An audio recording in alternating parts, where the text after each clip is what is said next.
Election day is today. We talked to the candidates for governor about their policies. Fall sports have come to a close and winter sports are coming up. We have the tryout schedule. Davison Early College deadline is this week. What you need to know. DTV News starts right now.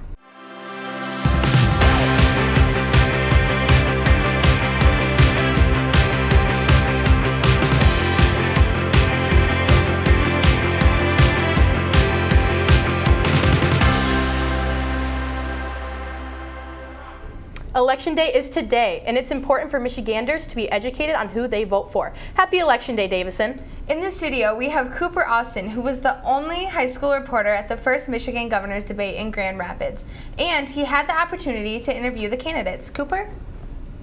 The two candidates, Gretchen Whitmer and Tudor Dixon, went through a diverse amount of topics from their first debate, and many of the plans discussed are far from small and would change students' day-to-day life.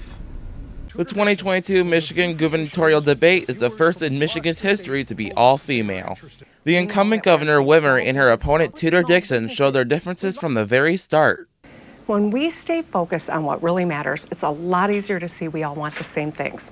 Great schools, good jobs, safe roads, and communities. The last 4 years have been disappointing at best. Everything is more expensive. Our communities are less safe. Our job creators struggle to create jobs, and many are saying they think the American dream in the state of Michigan is dead. Throughout the debate, the two candidates went through many hard topics.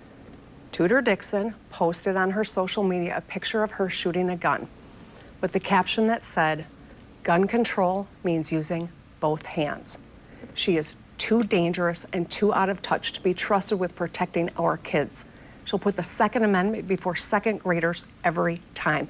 She wants to make sure your kids are in a sitting duck zone where there can be no guns and there's no protection against them. The idea that she thinks that having any type of weapon is too dangerous for the state of Michigan, she'll take all of your guns away. And after the debate, hot topics such as the environment and parental control in schools came up. Well, we've already made Michigan a leader when it comes to green energy jobs, to making our policies, from using executive authority to do so. I want to codify those. I want to make sure they transcend any individual administration. We need to continue to build out our energy alternatives. If you look today, actually, there's quite a bit of news that there are folks in Dearborn who feel as though there's some questionable sexual material in their schools. We've also seen the Department of Ed come out and say that they want to start talking to kids about pronouns and gender and name changes. We have learned so much about these candidates during this debate, but there is still 3.5 weeks to go, so there's so much that can still happen. Cooper Austin, DTV News.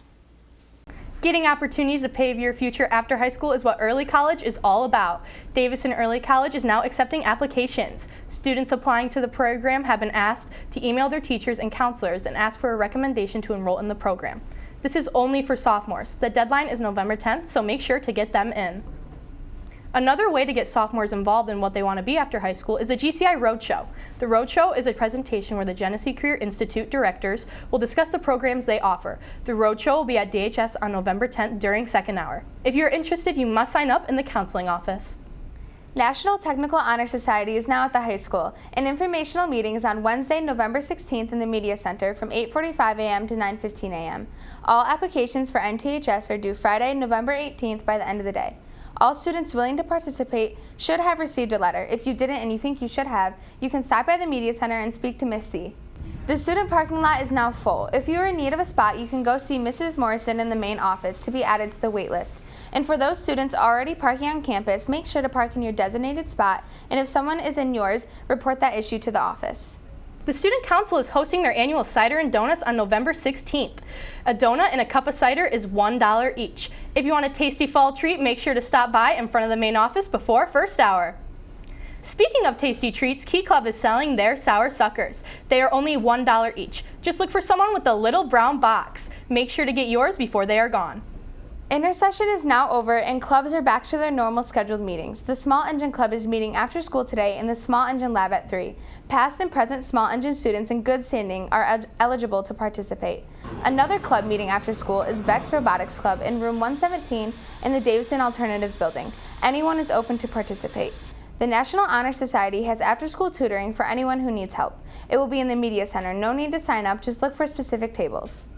Football is often more than just a game. Find out more about Davison's football star Jalen Flowers later in sports. And the early November temps still haven't hit our min, with it still feeling like late September. Find out about the warm-up and weather.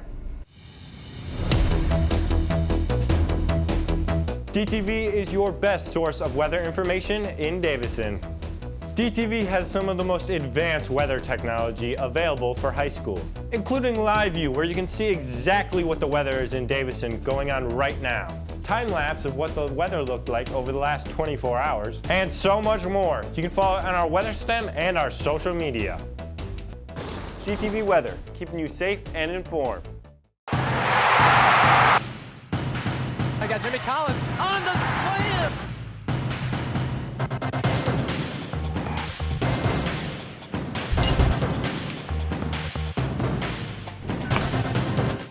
Davison football is something everyone from the community loves to come around and watch on Friday nights. For some, those Friday night lights have a meaning. For Davison Cardinal football star Jalen Flowers, the game is his escape and his team is his family.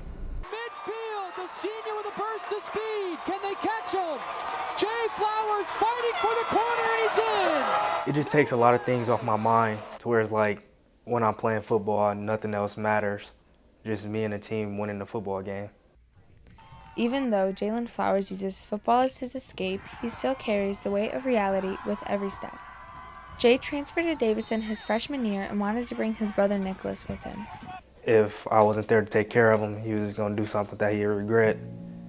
And that's what happened. Jay's 16-year-old brother Nicholas was shot and killed on July 21st, 2021. Me and him did everything together, all types of sports, football, and like he motivated me to do better because he always looked up to me. A short and painful 2 months later, Jay's dad was stabbed to death. Jay continued to use football as his escape, but even that was taken away from him when he injured his foot and was out of the game the beginning of his 2021 season. I was lost for a long time. I didn't want to do anything, and I didn't want to talk to people because I was so hurt, and I was just depressed deep down because I was still in a cast and I couldn't play football. And I had just lost my little brother, so it's like everything was going wrong for me and I didn't have anything else to rely on. He continued to push through the pain, but he didn't have to look too far for support. It was his family on the sidelines he turned to. Can you wave to us? I really just relied on my friends, and my friends was there for me. I just hang out with them every day because they wouldn't just let me sit around and be sad about it. They'd tell me everything gonna be okay and I'll be back soon, and they'd just help me and guide the way for me. Somebody passes or something like that, you want to do it for them even more than what you was before. You know, he got his cleats on. He got his cleats for his Rip Nick cleats. Them was tough. You know, he put them boys on. He was speeding. You know how he get down. With the support Jay got from his family, he continued to put in the hard work and dedication every day to make it to where he is today. He currently has a total of 893 yards and 15 touchdowns this season. He won ABC 12's Athlete of the Week and continues to strive to meet his and his team's goal to make it back to Ford Field. Can't nobody try to cover up the pain that, from a blood brother or from a blood dad. But just them being there for me and just talking to me and not just letting me sit around and sob all day. And really them just being my friends. Because I consider every single one of my friends as family. So it's yeah, you might lose some family, but you also gain a lot of. His strive for success comes from the pain within, but knows he couldn't have done it without the ones he holds closest to him, and most importantly, the ones looking down on him. He said he's proud of me and keep going, and it's always the life that he wanted me to live. Cami Abenaj, DTV News. What a great story and what a great season Jalen has had so far. Davison and Jay went into the biggest game of their year against the Clarkson Wolves. The Cards won their first matchup this season, but on Friday night, the stakes were so much higher. Clarkson started off fast. When they ran the option, number 8 QB Mike Hine, he was looking like Lamar. He took off for a whopping 61 yards down the field. This rambling, scrambling man led the Wolves to go up 7-0 on the very first drive of the game. Braylon Himmeline saw Hine, he said, I can do that too. So he took the rock himself and ran over a Clarkson defender to get the first down. Then linebacker Carter Harriman came out and leaped his way into the end zone to tie the game up 7 apiece. Later in the second quarter, Clarkson has the ball up by 1, so obviously they got to hand it off the wrecking ball, aka Ethan Clark, the 3-star Princeton commit, as he breaks free on a huge 50-yard TD run. He held a majority of the 526 yards on the ground the Wolves had. As we see, Clark absolutely controlled this game, breaking off on another big-time run, putting the Wolves up by 2 tutties.